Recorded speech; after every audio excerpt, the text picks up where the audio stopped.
The sky turned red before the alarms even sounded. Tyler stood in the middle of the burned-out field, staring at the strange lights falling from the sky. He didn't know what they were, just that they weren't human. Earth had not declared war, but something had attacked first.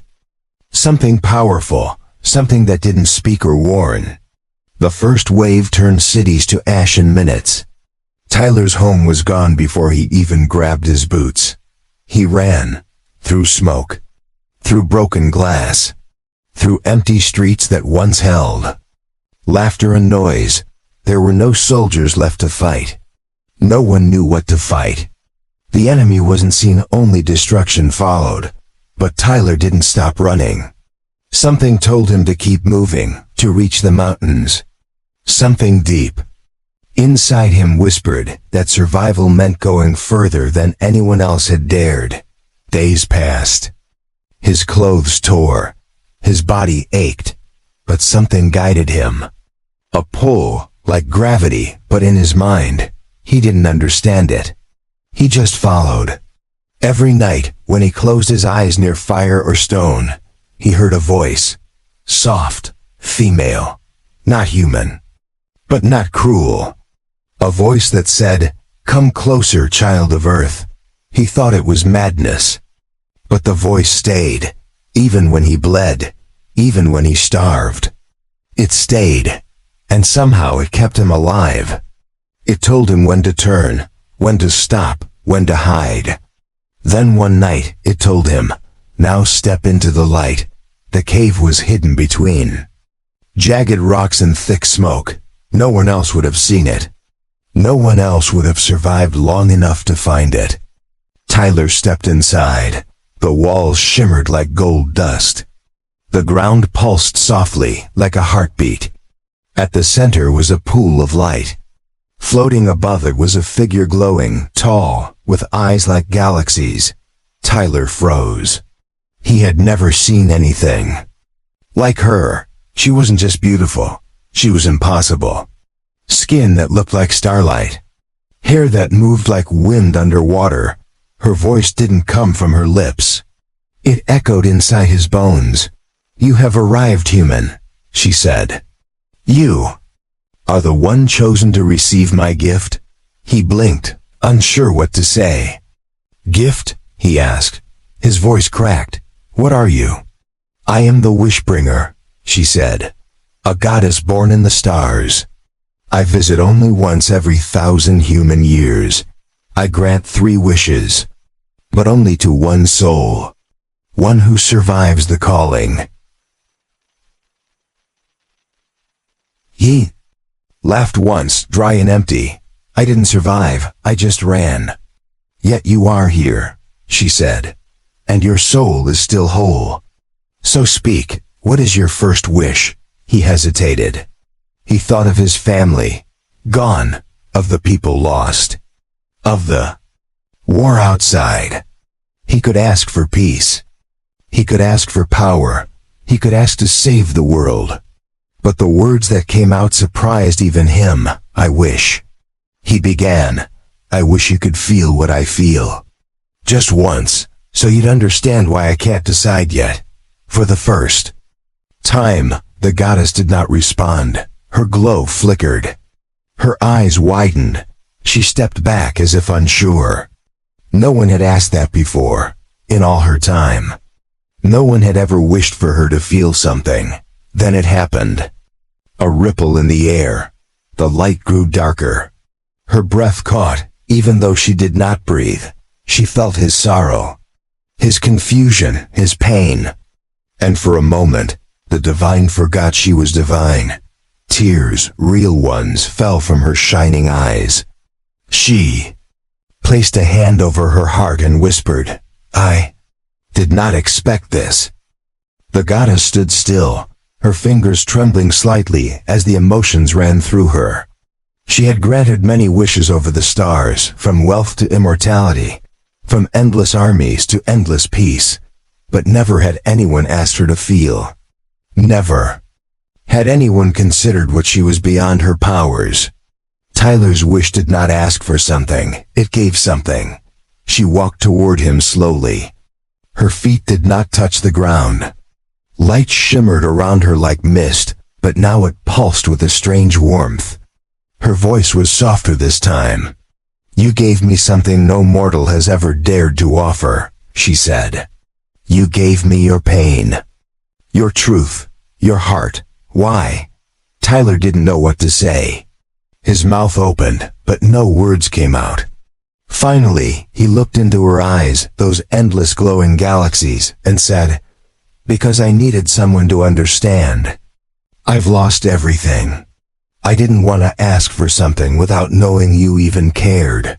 For a long moment, she said nothing. The light around her shifted colors. Not just gold, but soft blue and quiet pink, like dusk on a quiet hill. Then, she reached out and touched his chest with just 2 fingers. It wasn't power he felt. It was warmth. The kind that made broken things start to heal. "I have felt what you feel," she whispered. "And I am not the same anymore. Your heart has changed me. That cannot be undone. I must reconsider the laws of the gift." Tyler didn't understand. "What laws?" She turned her face to the walls of the glowing cave. Symbols lit up like stars, thousands of them. 3 wishes, she said. 1 soul. No wish can be used on the goddess. No wish can change the divine. That was the rule. But you broke it, not by force, but by honesty. You wished to share, not to take. You turned the law upside down. He looked at the symbols, at the glowing marks that now pulsed with strange energy. "So, what happens now?" "I don't know," she said quietly. "But for the first time in millennia, I understand fear. I understand hope. I understand you. That changes everything. It means I may not be able to grant wishes in the same way anymore. I may not be allowed to stay. I may be judged by the elders." "Elders?" She nodded. "The ones who made me. The ones who watch from beyond. They do not feel. They do not forgive. But they know when one of us changes. I am afraid. And I have never been afraid before." Tyler stepped closer. He could have stayed quiet, could have walked away. But instead, he took her hand. It didn't feel like light anymore. It felt real, warm. "You don't have to be alone. If I broke the rules, then maybe I can help fix them." Somehow, the goddess stared at their joined hands. "You would stand beside a being that may be hunted by her own kind? That may be erased for becoming too close to a mortal?" He nodded. "You said I was chosen. Maybe this is why. Not for a wish, but for a purpose. Maybe you weren't meant to be alone anymore." The light in the cave dimmed as thunder echoed deep within the stone. Far above, in the sky beyond the rocks, something ancient stirred. The elders had noticed. Their gaze turned toward the cave. Toward her. Toward him. The ground rumbled softly. She looked up sharply. "They come. I feel them. I must hide you. If they see you with me like this, they'll destroy you without question." But Tyler stood his ground. "No, I won't hide. I made my choice. You felt my truth. Now you'll feel my loyalty too." The goddess didn't argue. Instead, she stepped forward, light growing brighter, stronger, more focused. She touched his forehead and whispered something in a language older than stars. A mark appeared on his skin, small, glowing, shaped like a flame inside a circle. "This will protect your soul if they tear your body," she said. Then the sky above the cave cracked open with light. The judgment had arrived. The sky shattered like glass as beams of energy slammed into the mountain above the cave. Rocks split. The air burned. Tyler threw up his arms, but the goddess stood between him and the falling light. Her hands rose, and from her chest, a shield of starlight bloomed. It wrapped around them both like a dome of fireflies. Outside, Shapes formed from the light. They were not like her, no eyes, no mouths. Just shadows made of power and silence. 6 of them hovered above the ruined cliffs, staring with no faces. Their presence bent the air. Their thoughts filled the cave like a scream without sound. The goddess lowered her hands. Her voice was calm, but her glow was dimmer now. They are the elders. They have come to judge. They will not speak with mouths. They will speak through me, but do not be afraid. I will protect you until my last breath. A voice, sharp and ancient, echoed in Tyler's mind. It wasn't hers. It was colder, older, and filled with command. You have changed. You have touched the mortal beyond your role. You have accepted pain. You have broken balance. The goddess bowed her head, but kept her body between Tyler and the elders. I did what I had to do. He showed me something. We forgot something that matters. We were made to grant wishes, not to feel. But now I know what it means to care. Another voice followed, harsher. The mortal must be erased. The gift was not for him to shape us. The cost must be paid. Tyler stepped forward, past her arm. No, if there's a price, I'll pay it. Don't punish her for what I asked. I didn't mean to break anything. I just didn't want to feel alone anymore. The ground shook. The cave cracked. One of the shadows surged downward. The goddess raised her hand again, and the shield flared bright. You will not touch him, she shouted. He is under my mark, under my choice. If I must fall for him, then let it be so. Suddenly, everything stopped. No sound, no wind. Just stillness. One of the elders floated closer. It stared at Tyler not with eyes, but with presence. A beam of light touched the mark on his forehead. Then it whispered, "Why this mortal?" The goddess did not answer. She didn't need to. Tyler did. Because I didn't ask for gold or power. I asked her to understand, and she did. Maybe that's not what you wanted. But maybe it's what we need, all of us. The elder pulled back. The others trembled like candles in a storm. Then one by one, they began to rise into the sky. No words, no judgment, just silence. As if they had seen something that confused even them. Something they weren't ready to destroy. When the last elder vanished into the stars, the cave fell quiet. Tyler let out a breath he didn't know he'd been holding.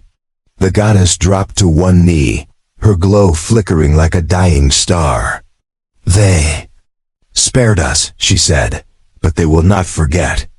And they may return. Next time they won't just watch.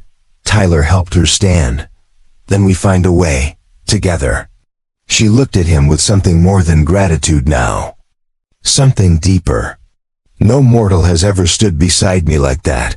No one has ever made them retreat. You are not just a survivor. You are a beginning. Tyler didn't know what that meant. But he saw it in her eyes. The fear had faded.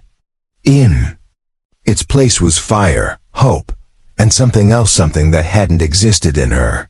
Before he arrived, they stepped out of the cave together, onto the scorched land beneath a quiet sky.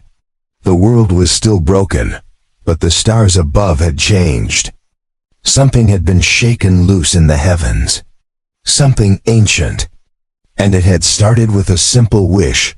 Asterisk, the land outside the cave was not the same as Tyler remembered. The sky was darker, even during the day. The air held a strange weight, as if time itself had slowed down. The trees were burned and twisted, but some leaves shimmered faintly with light. The goddess walked beside him, but her steps were slower now. She was still powerful, but not untouched anymore. They traveled quietly across the valley. Tyler didn't ask questions. He could feel she was thinking deeply, as if her mind was speaking to a place far away. After a long silence, she spoke. They will return. not just to judge. Next time, they might come with chains, or fire, or worse. You gave me something forbidden. That means others will want to take it away. Tyler clenched his fists. Then let them come. I didn't survive. All this just to run again. We'll fight, if we have to. She turned and looked at him with a sad smile. Fighting them is like trying to stop gravity. They are not made of flesh, not made of time. They are the laws themselves. But maybe we can prepare. Maybe. We can build something stronger than power. They reached an old ruin. A tower half buried in ash. It once belonged to an ancient temple, long before the war. Inside were carvings, images of stars, planets, and a single figure standing between heaven and earth. Tyler looked at the figure. That's you, he said. The goddess nodded. This place once honored what I used to be, before I forgot how to feel, before I followed only the will of the stars. But now we will make it something new, a place of choice, a voice, of both human and divine. They began to rebuild, not with stone, but with light and memory. Tyler cleared the dust. The goddess touched the carvings, and they came alive again. The walls glowed softly. The broken windows filled with images from her world, visions of stars, ancient cities, and beings made of flame and mist. Others came, survivors, drawn by the strange lights. First a few, then dozens, then hundreds. Some limped, some carried children. None spoke at first. But when they saw her, they knelt, not out of fear, out of something else, out of hope. Tyler stepped forward and helped a small girl stand. You don't need to kneel, he said. This place is for healing, not worship. The goddess stood beside him and nodded. We are equals here, all of us. This place belongs to those who survived, and to those who dream. With her help, the land began to change. Plants grew again. Water returned to the dry rivers. The sky became less heavy. People sang at night, laughed in the morning. Tyler saw things he thought were lost forever: joy, kindness, rebuilding. But not all eyes were kind. Far above, beyond the clouds, something watched. One of the elders had not left with the others. It stayed hidden, observing, silent, but not still. It had seen the change in the goddess. It had seen what the mortal meant to her. And it did not approve.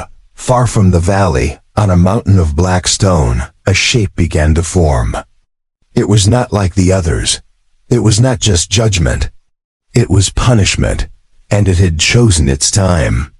The next visit would not be with questions. It would be with fire. Back in the valley, Tyler sat by the light pool in the heart of the restored temple. He looked up at the stars, then at the goddess. Do you think they'll ever forgive you? She didn't look away from the sky. No, but maybe they don't need to. Maybe forgiveness isn't the goal. Maybe the goal is to prove them wrong. The sky cracked open 2 days later. Not with light this time, but with darkness.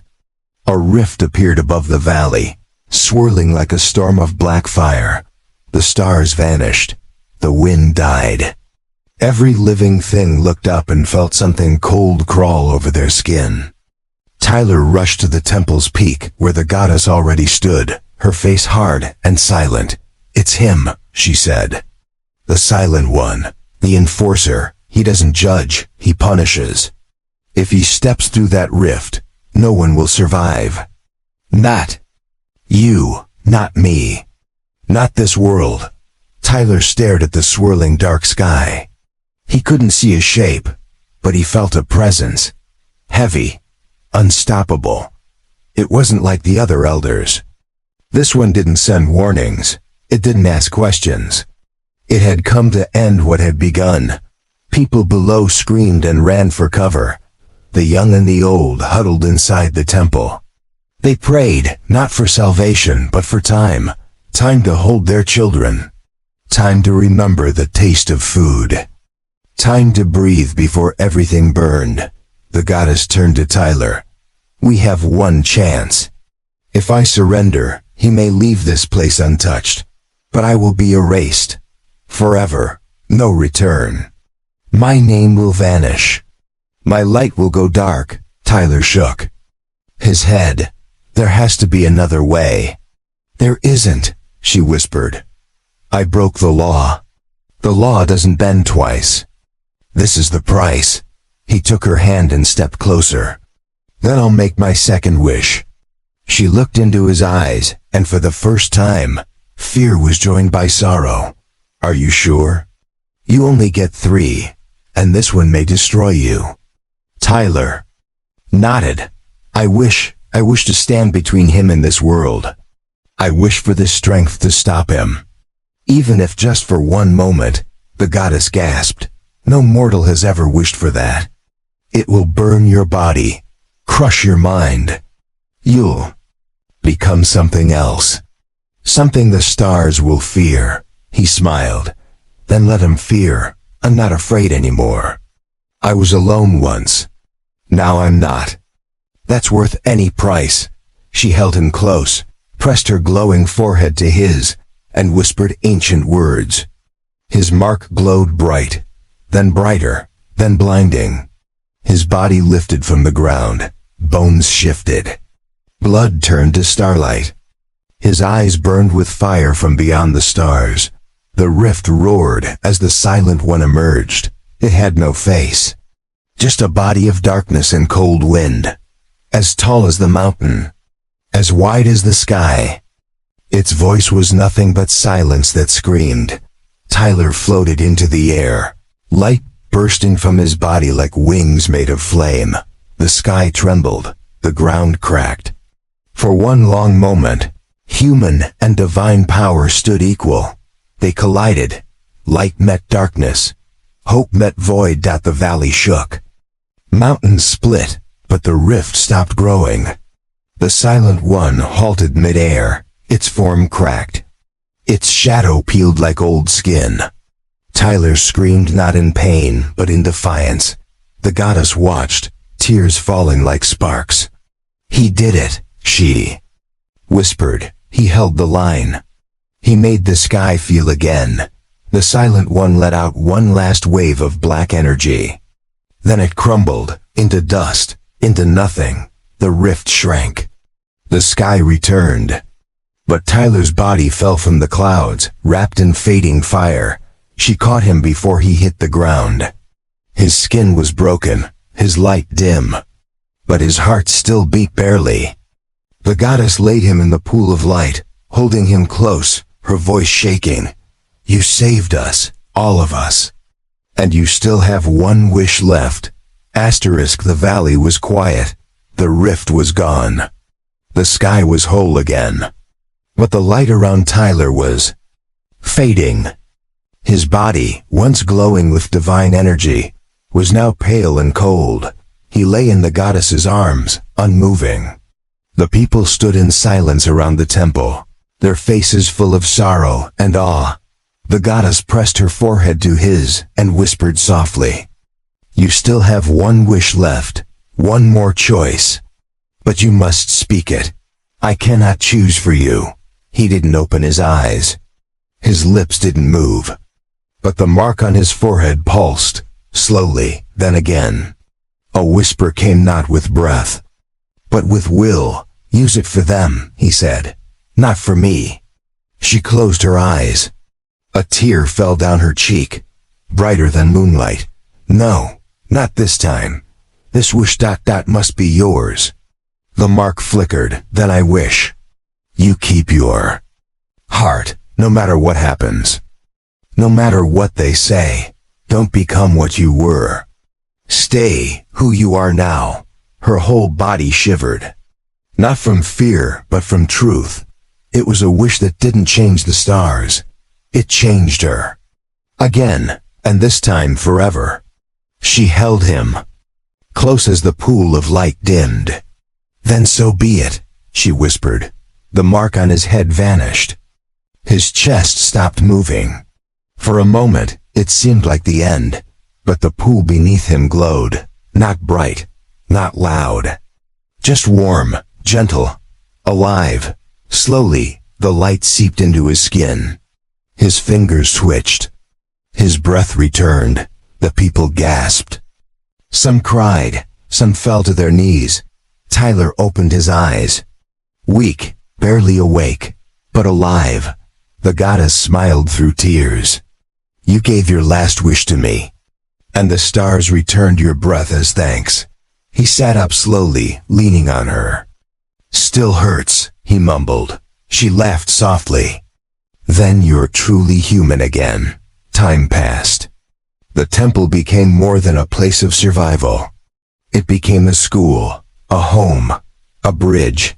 Humans came from far lands. Some brought old knowledge. Others brought hope. They called the place the Heart of Wishes. The goddess did not return to the stars. She stayed, walked among the people, taught them the old ways and the new. No longer just a divine voice, but a living soul. A guardian of balance, a friend to mortals. And Tyler? He never asked for power again. He worked with his hands. He spoke with kindness. He reminded people that even the smallest voice could move the heavens, not with demands, but with truth. With heart. He never used another wish, not because he forgot, but because he didn't need it. Everything he had wished for was already in front of him, and every night, when stars shone above the valley, the goddess stood beside him, her hand in his, watching the sky they had changed together.